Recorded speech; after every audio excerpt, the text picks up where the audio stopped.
Hi everyone, welcome back to my channel. আজকে আমি রান্না করব চিকেন বিরিয়ানি। এই বিরিয়ানিটা আমি 15 মিনিটেই রান্না করব, খুবই ঝটপট করে।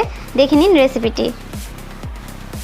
এখানে আমি একটা প্যান গরম করে এতে 1 কাপ পরিমাণ তেল দিয়ে দিলাম, সয়াবিন তেল। আর এতে দিয়ে দিচ্ছি কিছু এলাচ, দারচিনি। এবার এটা একটু ফোড়ন চলে আসলে এর মধ্যে দিয়ে দিব 1 কাপ পরিমাণ পেঁয়াজ কুচি। দিয়ে দিচ্ছি 1 কাপ পরিমাণ পেঁয়াজ কুচি।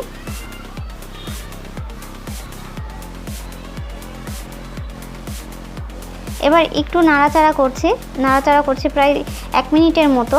এর থেকে বেশি নাড়াচাড়া করা দরকার নেই পেঁয়াজটা। আর চুলাটা মিডিয়াম হাই হিটে আছে। এবার এতে দিয়ে দিচ্ছে আদা বাটা, রসুন বাটা এবং শাহি জিরা আর ধনিয়া গুঁড়া। এগুলো আমি সবই 1.5 টেবিল চামচ করে নিয়েছি। খালি শাহি জিরাটা আমি 1/2 টেবিল চামচ নিয়েছি। দিয়ে দিচ্ছি শুকনো মরিচ 1 টেবিল চামচ পরিমাণ। চাইলে ঝালটা কম বেশি আপনারা করে নিতে পারেন। এবার এই মশলাটা আমি একটু ভালোভাবে কষিয়ে নিচ্ছি।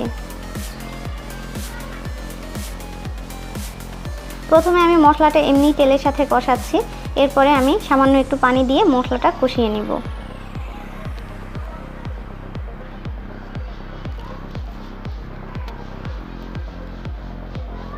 এবার আমি এতে দিয়ে দিচ্ছি খুব সামান্য একটু পানি, এই 2 টেবিল চামচের মতো।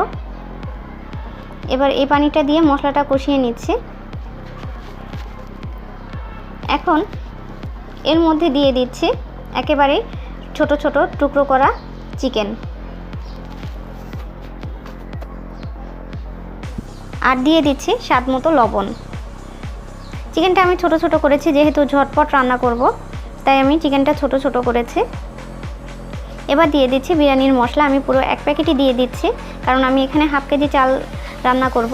আর চিকেন আমার এখানে আছে 1.5 কেজি পরিমাণ। এই বিরিয়ানিটা আপনারা চাইলে খুবই তাড়াতাড়ি রান্না করে নিতে পারেন আমার প্রসেসে। আর এটা খেতে কিন্তু খুবই মজা হয়, একবার আপনারা বাসায় ট্রাই করলেই বুঝতে পারবেন।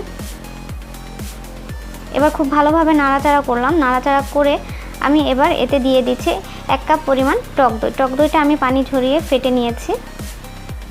এক্সট্রা কোনো পানি দেওয়ার প্রয়োজন নাই। এই টক দই থেকে যে পানিটা বের হবে এতেই চিকেনটা খুব ভালোভাবে রান্না হয়ে যাবে। এখন আমি খুব ভালোভাবে নাড়াচাড়া করছি। টক দইয়ের সাথে মিশে গেছে চিকেনটা। এখন ঢাকনা দিয়ে অপেক্ষা করছি ঠিক 5 মিনিটের জন্য। 5 মিনিট পরে চিকেন থেকে দেখছি অনেক পানি বের হয়ে এসেছে। এখন আমি আবারও নাড়াচাড়া করছি।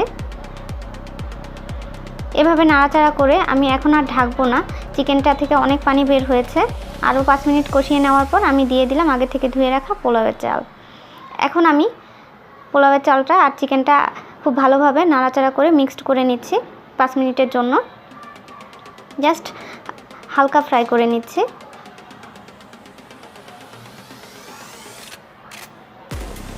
এবার আমি এতে দিয়ে দিব পরিমাণ মতো পানি। পানিটা কিন্তু অবশ্যই গরম পানি ইউজ করতে হবে, ঠান্ডা পানি কিন্তু ইউজ করা যাবে না, তাহলে পোলাওটা কিন্তু খেতে ভালো লাগবে না। এখানে আমি চাল নিয়েছি যা তার অর্ধেক পানি, তার বেশি অর্ধেক পানি দিয়েছি, কারণ 1 কাপ চালে 2 কাপ পানি দিতে হয়, এটা আমরা সবাই জানি। তো আমি এখানে 6 কাপ পানি ইউজ করেছি। পোলাওটা ফুটে উঠেছে। এর মধ্যে দিয়ে দিচ্ছি কাঁচামরিচ, দিয়ে দিচ্ছি লবণ পোলাওয়ের জন্য। আগে দিয়েছিলাম চিকেনের জন্য, এখন পোলাওয়ের জন্য দিয়ে দিলাম। এবার আমি ঢাকনা দিয়ে অপেক্ষা করব হাই হিটে 5 মিনিট। চুলাটা কিন্তু হাই হিটেই আছে। 5 মিনিট পরে ঢাকনাটা তুলে এর মধ্যে দেখছি কি অবস্থা। এর মধ্যে দিয়ে দিচ্ছি প্রায় 1.5 টেবিল চামচ পরিমাণ ঘি। দিয়ে দিচ্ছি কিছু কিশমিশ, দিয়ে দিচ্ছি কেওড়া এসেন্স,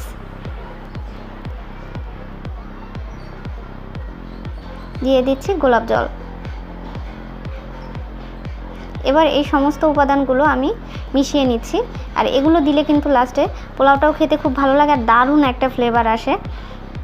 এবার আমি নাড়াচাড়া করে জাস্ট মিশিয়ে নিচ্ছি। এবার আমি দমে রাখছি কিছুক্ষণ, এরপর আমি নামিয়ে সার্ভ করে আপনাদেরকে দেখাচ্ছি বিরিয়ানিটা কেমন হলো।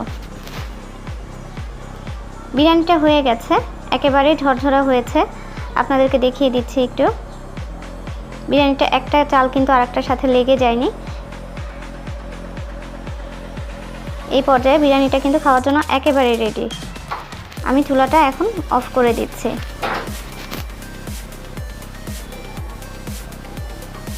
তো তৈরি হয়ে গেল আমার খুবই সুস্বাদু চিকেন বিরিয়ানি। আল্লাহ হাফেজ।